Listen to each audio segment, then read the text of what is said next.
สบายดีพี่น้องสบายดีสวัสดีซีสุขุทุกคนยินดีต้อนรับเข้าสู่สองบอสทุกคนอินดีพี่น้องมื่อนี้บอสสุกสีเขาในเมืองพี่น้องเลยเดินทางเขาในเมืองผู้เดียวเนาะวันนี้สิเขาไปหาหมอเขียวหอดกำหนดอีกแล้วเนาะพี่น้องก็ได้ว่ามือนี้นั่นเขาไปหลายอย่างเลยไปหาหมอเขียวแน่แต่ก็อันไปเอาซ่องกับอันบาวดีมเลยเนาะเพราะว่าเพิ่นสิแต่งงานพี่น้องเพิ่นว่าอันนี้เขามาเสพบอกในเด้อสิเอาซ่องให้พี่น้องในการมื้อนี้หันสิเขาไปนอนพุ่นเลยเพราะว่าอันบ่าวคำแสงเพิ่นอยู่ผู้เดียวเนาะรัดเพิ่นว่ามานอนเป็นหมู่บ่าวคำแสงแน่แล้วก็มีงานวันเกิดหมู่แน่เนาะงานอันวันเกิดบันดลพี่น้องหมู่บ่าวสุกแต่ข้าวตะกี้พุ่นแหละเนาะวันเกิดเพิ่นทำมื้อคืนนี่พุ่นแหละแต่ว่าบ่าวสุกบ่ได้ไปเพิ่นก็ได้ว่าอันเป็นยังคือประมาณนั้นนู่นนี่เนาะเพิ่นก็น้อยใจนะเขาก็เลยว่าสิไปมื้อนี้ไปย้อนหลังให้เพิ่นเอาเนาะไปอันนั้นแหละพี่น้องหานเบียร์หานเหล้าอะไรเนาะเมื่อวานนี้ว่าสิไปแต่ว่ามื้อไอแห้งพี่น้องก็เลยบ่ไปก็เลยถ่าไปมื้อนี้แบบไปพร้อมเดียวเลยนะให้มันแล้วบัดเดียวเนาะช่วงนี้บ่าวสุกก็บ่ค่อยจะเข้าในเมืองปานใดบ่ฮู้เป็นหยังบ่ค่อยจะเข้าพี่น้องเข้าไปแล้วมันก็เปลืองเงินเปลืองครับเนาะบ่คือตอนวัยรุ่นนะม่วนได้เข้าในเมืองไปดินทันดินนี้มันก็มีแต่แนวใหม่ๆนะไปเดียวนี้มันแบบมันเห็นบ่ได้ฮะมันได้ไปวัดบ่อนในเมืองปากบ่มีหยังแปลกใหม่นะก็ได้ว่าบ่ค่อยจะเข้าไปไปเดี๋ยวเราเดินทางเข้าในเมืองพี่น้องไปพี่น้องเข้าในเมืองกันเนาะบ่ค่อยจะเข้าไปเลย เข้าไปแล้วมันแบบเขาบ่อยากอันนี้นะพี่น้องมันบ่อยากใส่เงินจังซี่นะอยากประหยัดเงินช่วงนี้มันหาเงินบ่ค่อยไหลแน่พี่น้องผู้ใดเข้ามาเบิ่งก็ฝากเบิ่งโฆษณาให้บ่สุกแน่เด้อพี่น้องเอ้ยเป็นโฆษณาขึ้นก็ได้อันอย่ากดขามเด้อพี่น้องเงินบ่ค่อยขึ้นเนาะมานอยู่เหรอเข้าไปเซ่รถเขาจะตามมาพอดีเลยเอาป๋อไปใช้มือเนี่ยไปแต่บ้านนี่พู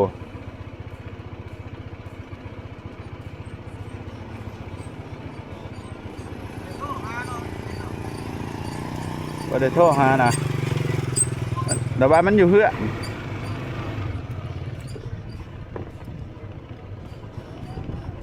ขาดครัวเขาพี่น้องมันคือมีวัดความลึกของน้ำครัวขับสะพานพี่น้อง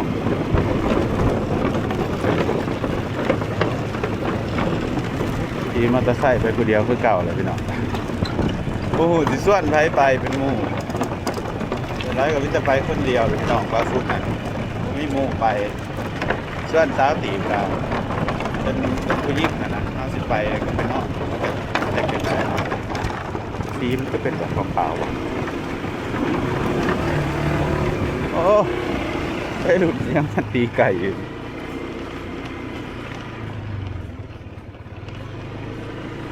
กล้องบาวซุกแต่ใส่ยังมาท่านเป็นไรเลยพี่น้อง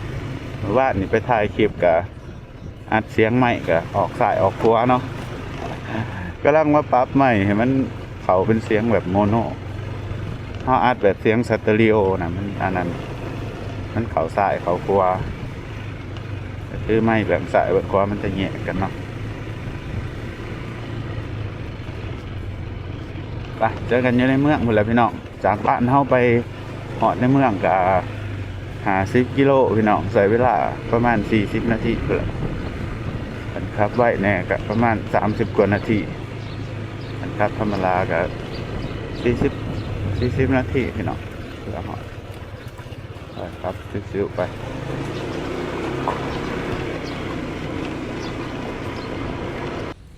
ตอนนี้เขามาหาบ่าวคำแสงนะพี่น้องหอดปากเสร็จแล้วบ่าวซุกเขาไปดึงแขวไปหาหมอแขวแล้วก็เขามาหาบ่าวแสงน้อยที่ส่วนเพิ่นว่าไปนั่งลิ้นอยู่คาเฟ่ว่าบ่มีแนวเฮ็ดพี่น้องเดี๋ยวรัดกับบ่อยู่เพิ่นไปปากซองเนาะสวัสดีเด้อไปสวัสดีบ่าวคำแสงใช้บ่สิย้ายห้องออกบ่ทันย้ายซ้ำ โอ้มีห้อง บ่มีห้อง บทบาทสิ อยู่บ่อนเก่าบ่นี่ จำเป็นไหม อยู่บ่อนเก่าจ่ายแล้วค่าห้องนะ ได้ ดิ คันมันเบิดอายุหันเบิดเดือนนี้แม่นบ่แต่ว่าคันเบิดฮะ ก่อนคุณแต่ว่าเดือนนี้คอเล่าค่ะออกน้ำมาท่านคอว่าถ้าได้ห้องอะไรสีให้เล่าเครียดแต่เดือนนี้ให้เล่านะ โอ้ แล้วก็โอเคเดี๋ยวไปหาห้องบ่ได้ ก็ได้แต่จ่ายเพิ่ม6 เดือน รวม6 เดือนบ่ได้แต่เบาโย ทำอิฐเบาๆคำแซงเพิ่นสิอันนั้นพี่น้องว่าโยเพิ่นได้เพิ่นย้ายแล้วบ่ ใหญ่แล้ว ไผสิอยู่นี่บ่ทันมีไผทันมีคนมา เนาะ ก็คือบ่าวคำแสงเพิ่นว่าเพิ่นสิย้ายห้องพี่น้องย้ายออกจากห้องนี้ เพราะว่าห้องนี้มันเบิดอายุแล้วนะ มันอัพเชาพี่น้อง อยากย้ายไปบ่อนใหม่บ่อนนี่มันจักจะได้มันอันนั้นนู่นนี่เนาะ มันบ่มีแบบคอนเทนต์อีหยังคือห้องเลยเบิ่งติพุ มันเป็นแบบ สภาพแบบ เขามานี่เขามาหน้าประตูแล้วเนี่ยเขามาจุ๊บ มันบ่สดชื่นแบบบ่มีบ่อนเซตคอนเทนต์คอนหยังหั้นนะสำหรับเฮา แต่ว่าเฮาก็หาห้องบ่ได้พี่น้องจะเป็นต้องอยู่เก่าอีก บ่าวคำแสงก็เลยจำเป็นอยู่เท่าไรค่าห้องเดือนหนึง เขาเซ่ 900,000กีบป้าจิโตค่าห้องเดือนหนึ่ง ล้านสาม เดือนหนึ่ง900,000เนาะเป็นเงินบาทอันประมาณพันเกือบ2,000เนาะ1,700 พี่น้อง1,700 บาทห้องเช่าแบบสภาพกับซ้ำนี้เนาะ ธรรมดา ถือว่าแพงเลยอะไรพี่น้องคันเทียบใส่ค่าครองชีพ แม่นปากเซ่เฮาถือว่าแพงเลย ถ้าเทียบใส่ค่าครองชีพบ้านเฮาเนาะเพราะว่าเป็นค่าครองชีพอันมันสูงอยู่บ้านเฮาเงินเดือนก็น้อยนะคันเทียบใส่กับแบบว่าค่าครองชีพนะมันแพงเกิน งวดละ6 ล้านป้าย ตะกี้เท่าไรตอนเขามาอยู่ใหม่หา600,000บ่ 600,000 600,000แล้วก็บวกขึ้นบวกขึ้นบวกขึ้นเรื่อย 700,000แล้วขึ้น900,000 ๆอืม 700,000 800,000 ขึ้นตามเงินบาทเงินดอลเนาะก็จะขึ้น อะไรก็จ่ายหมดแล้วเลย คือบ่เมื่ออยู่บ้านนี่ไม้ข่อยเอาไม้นี่เขาได้กล่องไม้เอานี่ไม้ นะลืมเบิ่งเฮ้ย กล่องไม้ได้นี่ โอ้ยเนาะแบบบ่เสียบเนาะแบบมินิโตเลยเนาะเสียมตอนนี้โตแล้วป่า ผู้ใหญ่ใจดีทางไทยซื้อให้ อีสาบ่สุกดิ แต่ว่ามันบ่ค่อยอยากแจ้งซ้ำโกโปรนะมันบ่อยากสัตว์ ครับ โกโปรคักว่า คักโกโปอีก แม่นซะว่าจะเบิ่งคลิปข่อยแล้ว ฮะ จะเบิ่งคลิป เบิ่ ก่อน แล้วนะ นั่นเถอะวะ เห็นเบิ่เลย มันก็งามอยู่ว่าภาพ มั มัน น สดใสกว่าโกโป แม่นบ่ เวลาถ่ายมุมอันนี้มุมแบบมุมบ่มีแสงนี่มันก็โอเคกว่าโกโป อืม โกโปนี่ถ่ายนี่หน้าห้องนี่อ่ะมีแต่สีอันนั้นแหละ สีแดงแล้วก็ดำ ที่คนละแบบ ๆมันต้องอัพเสาให้ น่าจะไปคาเฟ่พี่น้อง ไป ไปไปคาเฟ่ไปหานั่งเล่นจังหวะกันจังหวะกันอยู่พุ่นเนาะ หาคอนเทนต์เฮ็ดเนาะ ไปยังวันนี้ เอาละ เป็นแฟนกัน1 วันไป โอ้โห คอนเทนต์เด้ ระวังมันเหี่ยเด้อนะฮะก็ทุกคนตอนนี้เข้ามาฮอด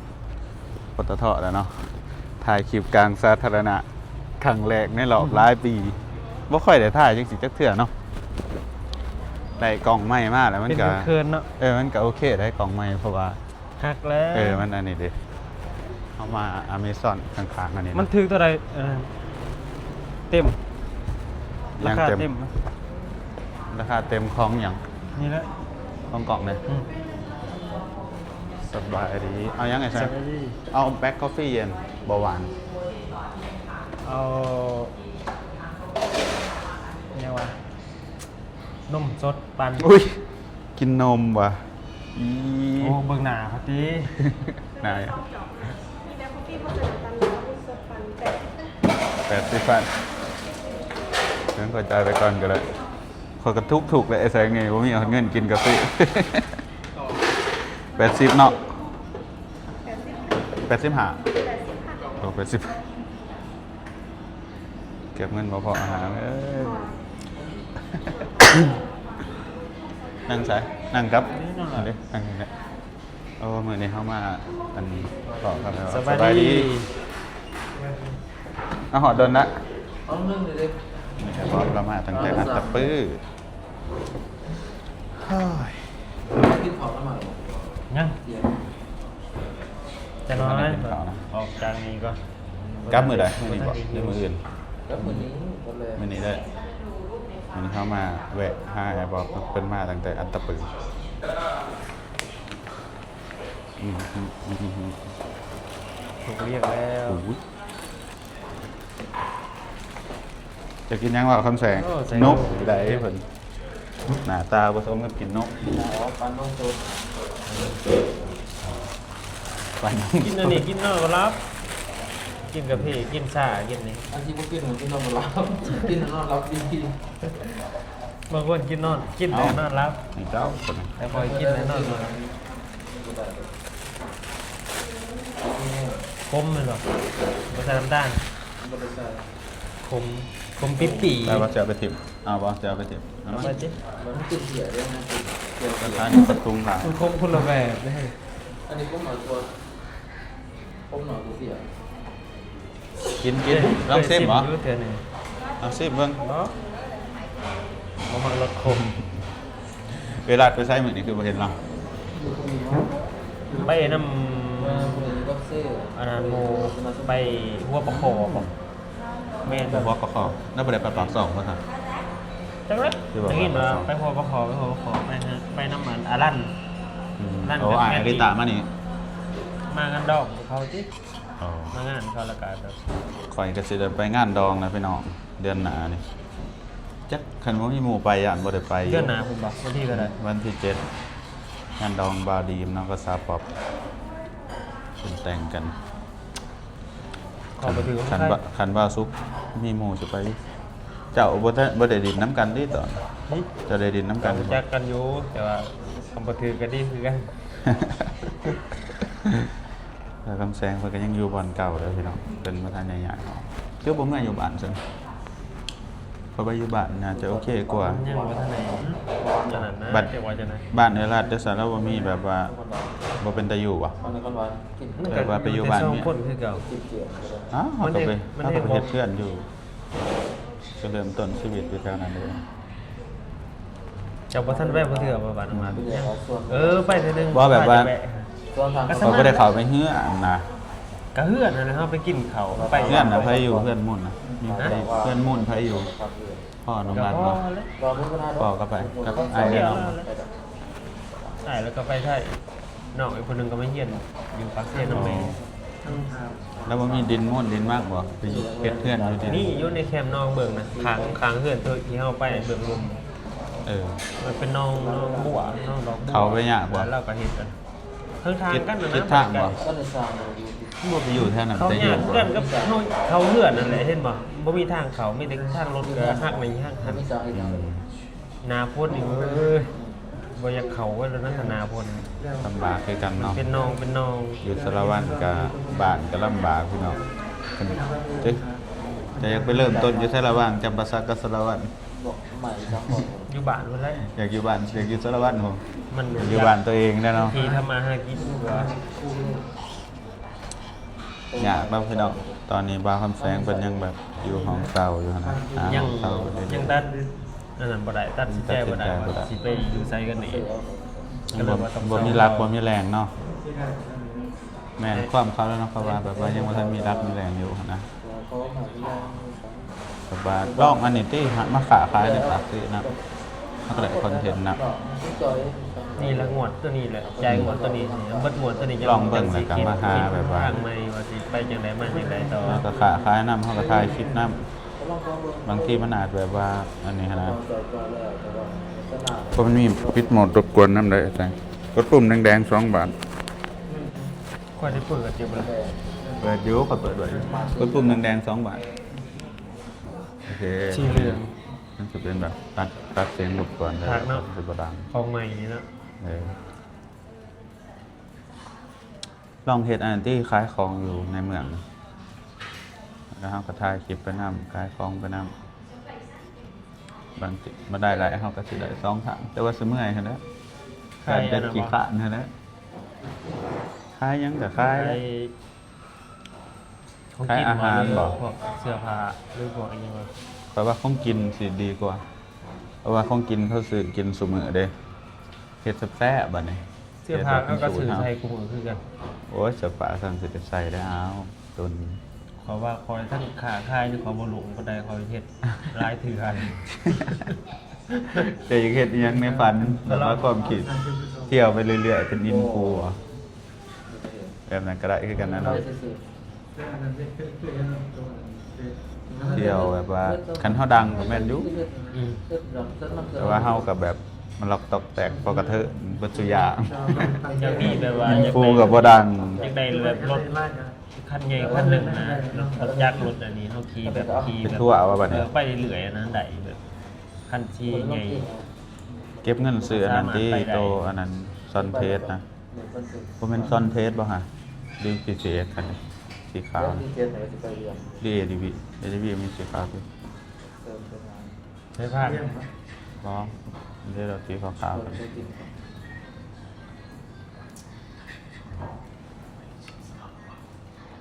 เฮ็ดไปเรื่อยๆไปสัมผัสแบบเขานะเฮ็ดคลิปเลี้ยวนะอาจารย์สบายดีพี่น้อง แต่ว่าจะเมื่อบาทนะคลิปวิวดีกว่าได้คลิปวิวดีกว่าอยู่ปากเสย ถ้าแบบตั้งใจไปเฮ็ดอันลงเฟซบุ๊กนำเนาะ อืม เฮ็ดคลิปสั้นคลิปเลี้ยวยังลงนำเนาะ เขาว่านั้นไปเฮ็ดอยู่บ้านคือกว่าเนาะมันวิวดีกว่าเด้ เพราะว่าเห็นหลายคนในบ้าน กว่ เฮาเฟซบุ๊กเข้าได้เงิน คนใดมันลองเก็บตัวเข้าสู่ยาของแม่ เออ มันมาเก็บ ได้คือกัน แล้วกำลังไปเรื่อยๆเลยต้องไปที่ทำเรื่อย คืออ้ายรอตลาด บ่ ตะ ใกล้ ลิ บ่ใกล้มันได้เลยเขาไปนี่ออกจากสารวัตร วันนี้เขาจะไปหาเลาะถ่ายคลิปตลาดมื้อนี้วันหยังวันเสาร์เนาะอาทิตย์จันทร์อังคารพุธเขาจะไปหาเลาะถ่ายตลาด วันเสาร์ที่หนาสิต้องไปตลาดทางกันสารวัตรทางเมืองวาปีตลาดยังวะ ก็ไปรถถึงแต่ แถวเมืองโคกเมืองวาปี เพราะว่าน้ำ ไปหาเลาะถ่ายร่องเมืองบัดเทื่อคลิปมันวิวดี เพราะว่าเขามีไม้นะเฮาเว้าหยังมันก็ได้ยินเว้าค่อยๆเนาะก็มีกล่องน้อยๆเวลาไปถ่ายนะมันโอเคได้มันสบาย ตลาดเลาะซื้อของซื้อนั่นซื้อนี่มันต้องมีผู้จับกล่องให้โอเค บ่หาจะจับก็ได้นะเว้าก็ไม่ขาสบายดีไม่ขาขายยังเนาะ ใช่พวกคนเข้าบ่ได้อันนั้นเลย ไปยาได้เขาก็ตัดออกกูได้ไงก็เอาก็ตัดออกเอากาวตัวดีๆ ได้หายค่อย มันเป็นชาติที่เขาเลย แม่นบ่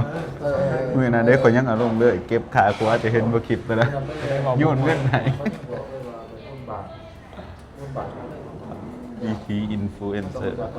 ปากได้พี่น้องช่วงนี้ YouTube มันบ่ค่อยรุ่งเนาะผู้ใดก็เบิดไฟเบิดทุกคนส่วนใหญ่เขาไปเฮ็ดเพจเดียวเลย ทันดุถ่ายโอเคอยู่เลย YouTube ก็ตัวมันขึ้นอยู่ ก็ขึ้นอยู่หักเงินได้บ่หลายถามว่าได้บ่แต่ว่ามันนั่นน่ะมันได้สมมุติว่าเท่าไหร่100แต่กี้มันได้หลายอยู่บัดนี้เงินมันเฟ้อนะพี่น้องมันมาเทียบใส่ค่าของค่าหยังมันรู้สึกว่าได้น้อยเนาะตะกี้เอาแม่สมมุติว่าเท่าไหร่100เหรียญเนาะตะกี้มันก็3,500 บาทเนาะเทียบเป็นเงินบาทหั่นนะ คอยได้180 2-3 เดือน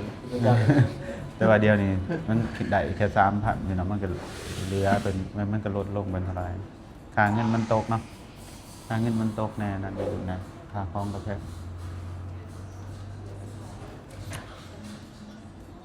เมื่อวานมีได้ท้องขึ้น80,000ขันมาเก็บเงินตั้งแต่ท้องบาทละ50,000เนาะกำลังสิฮอด50,000ท้องไปก่อน ไว้เนาะว่าเดือนช่องเดือนล่างนี่50,000ป้ายเนาะ แป๊บเดียวนะ 60,000 70,000 มาเก็บเงินได้แต่มันลงขึ้นแล้วลงเดือน70,000 คันว่ายังโสดก็คือสิบ่ได้เมียดอกคันเฮาก็มีแต่คาดอกมีแต่ค้ำได้ กันก็ขอค่าดอกเนาะเงิน50 ล้านกับคำ3 บาทหาอย่างนะเนาะ3 บาทเดียวนี่ก็150 ล้านนะเนาะ บาทหนึงมันเท่าไหร่ เสือฟ้ามีเล่นรถ บาทหนึ่ง53 ล้าน 53มันก็100ป้าย160 70 เมื่อนั้นขึ้น56 57 บาท57 ล้านเป็นเงินลาวบ่จะออกไปนอกบ่ ๆจะเอาไปหน่อยครับ โอเค ตามกันมาอยู่นี่ โอเค ไปเสือตู้เลยเปลี่ยนเสือผมมีเสือเปลี่ยนเสือจะได้รถ มันถ่ายหูปบ่ แม่นไทย ใช่เซ่เลย เรียบร้ มา อย ถ่ายพากันมาถ่ายหูพี่น้องเป็นโฟโตกราฟเฟอร์สีดำเนาะเอาที่สัมผัสอีกที่มันหากระไดเก่านาทีดิสิลงคลิปเลยได้ดิ โอ้เงา อนาคตจะไปอยู่ไซส์วันนี้ฉันเบิดงวดใน6 เดือน คิดว่าหรือว่าสิอยู่ รั ที่ ก ต่อ ษาอยู่บ้านเลยแต่ว่ามันบางเทื่อมันเฮา น่า หอด สิ หอดหันแล้วบางเทื่อเฮามีทางไปอีกก็มี แต่ว่าหลักๆเขาก็คิดว่าอาจจะกลับเมื่อตั้งรักมาอยู่บ้าน ด้วยว่ากลับไปถ่ายคลิปแบบเล่าวไทยคือแต่ก่อนบ่เนาะแต่ว่าเฮาไปเที่ยวไทยนะมันก็ใช้เงินหลายเนาะเพิ่นไปเที่ยวไทย อันนี้ เนาะ เขาก็สิไปมื้ออื่น ไปใช้ล่ะ ไม่ใช่ หาเงินมันขึ้นก่อนนะจึงไป เงินมันได้น้อยไว้ถาไปมือเขาพรรษาเฮียเทียบจังซี่นะไปย่ามนี่ก็จักสิไปใช้คือเก่าอยู่ไทยก็ได้มันหอมมันบ่มีบ่อนถ่ายฝุ่นอีกอยากไปอยู่ไทยแต่ว่ามันเบิดเงินหลายแค่ฟาร์มมันนี่ก็อันนี่ได้คันมีคนพาเที่ยวนะก็ไปอยู่เนาะ คือแต่ก่อน บ่ นะ มีแล้วมีแต่งบเจ้าของนี่ ถ้ามีคนพาเที่ยวนะ ยัง โอ ได้ เค อยากไป เพราะว่าเขาถ่ายคลิปเลยเขาก็ได้เงิน ส่วนรายจ่ายเขาก็บริจ่าย มีคนจ่ายให้เราแนวนะคักอยู่ไทยบ้านเขาก็ระดับสับเปลี่ยนกันไปพี่น้องเราซุกแห่งอยู่คนเดียวเดียวนี้ ไปกันนี้เบิดขอยังอยู่บ้านคนเดียวบ้านนะเขายังเปิดถ่ายไปเลยถ่ายลงบลับตกแตก ยังอันกับตีบ ตีบกับดนมันไหนเท่านึงผมมีไฟคิดคอนเทนต์ออกมีแต่ตำบักหุ่ง มือได้ เด้อ ก็ พี่ ต น้องครับตีบ ำมือได้ก็ตำบัก พี่น้ หุ่ อง ง ตำ นี่ บั ก็ ก ตั้ง หุ่ง บ่ฮู้พี่น้อง เออคิดบ่ออกเลย บ่คือบ่หันเนาะ คอยสิไปหาเลาะถ่าย เด็กน้อย หลายๆอย่างนะ แซว คิด แซ แบบ วก็ถ่ายคลิปก็ว่าบ่มีเรื่องมีราวหยังกับมันก็คือว่าพ่อเบิ่ง แมนตะกี้มัน หลาย ม่วน หลายคนเด้ แค่มาล็อกตอกแตกกับคนเบิ่งนะตะกี้ทีมงานครบเลยถ่ายแบบว่ามือนั้นมือนี้มาล็อกตอกแตกเนาะคนก็เบิ่งบ่คือเดียวนี้ เดี๋ยวนี้ตัวละครหน่อย ตัวละครหน่อย มันก็ต้องมีเรื่องราวที่ดีขึ้นกว่าเก่า ไปหาตัวละครใหม่ๆเขาว่าสิไปหาเลาะถ่ายคลิปตลาดนั่นแหละตลาดยามเช้าแต่ว่าปัญหาคือตอนนี้เขานอนเดึก แล้วลูกประธานสิเปลี่ยนใหม่นะสิเปลี่ยนสินอนตะเวนบัดนี้ นอนดึกปรับใหม่เปลี่ยนใหม่ แล้วก็ไปหาถ่ายแถวแบบมันนอกเขตนอกจังซี่นะไปถ่ายบรรยากาศบ่หยังบ่หาคิดว่าจักไปลิมแล้วก็ถ่ายตะกี้ไปถ่ายขี่รถจักรนี่ก็ถ่ายรีวิวบ้านนี่คนเบิ่งเป็นแสน ตะกี้เนาะเฮ็ดทริปนั้นคนก็เบิ่งมาหลายๆนั่นแหละ นั่งกินข้าวขี่เป็นแสน นั่งกินข้าวมื้อนี้กินก้อยปลาก็อีพออีกก้อย เดี๋ยวนี้ ไก่ 3,000ยังอื่น บางคนก็เบื่อเนาะไปสิมามักแบบเก่า ขนาดนั้นเองเขายัง อืม เบื่อ เราต้องเปลี่ยนแปลงไปเรื่อยๆนะจ๊ะมึงสาวนี่พอขี่มากพอเห็นรถนะรถยังว่าตัวมันเป็นเหลี่ยมๆนะรู้ๆที่สุดในลาว รถอะไรครับเปิดว่ายังว่า โอ้บางคนมีคนอยู่นี่หน่อย เขาขี่ มันมีคันเดียว เขาขับขึ้นเบี้ย สี่อัน นครป่ายนครหลวงไหนไปขี่รถนะป๊อกเขาวะก็มีแต่สีเดียวคนเนี่ย เท่า ไม่ได้สีเดียว ๆเป็น เป็น คัน เหลี่ ห ยม นึ่ง เป็น นะ เหลี่ย จาก ม บากสิ นี่สบาย มือช่องมืออินเทอร์เน็ต ไปทุกคนเดี๋ยวตอนแรกเขาจะไปหาบอดีมเนาะไปเอาซองบัตเตอร์น้ำเพิ่นและนัดกับเป็นอยุคแคมป์คลองจังหวะอีกกันเท่านึงเนาะส่วนบาคำแสงกับอยู่ปักเซต่ออีก6 เดือนนะจ๊ะ ปั๊บเปลี่ยนตัวเองใหม่เนาะวันนี้เขาเนาะลุกแต่เสาร์หน่อยแสงเนาะลุกสวยแล้วน้องบ่ได้เวียกได้งานสิเศร้านอนเด็กนะ ตื่นนอน มันเคย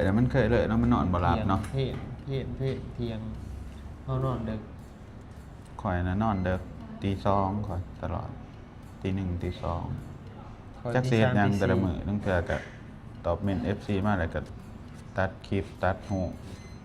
เล่นเกม จีบปอบแล้วก็ ตี แล้ว ฟองเศร้าแล้วไปเจอกันใหม่คลิปหน้านะจ๊ะบ๊ายบาย ได้หอดแล้ว ได้คลิปหนึ่งนะได้คลิปหนึ่ง 14 15 คลิป 16 หาเดิมตะคลิปประมาณนั้นเด้เดินหนักมาก แต่18 นาทีพอแล้ววางโฆษณาได้ สบายทุกคน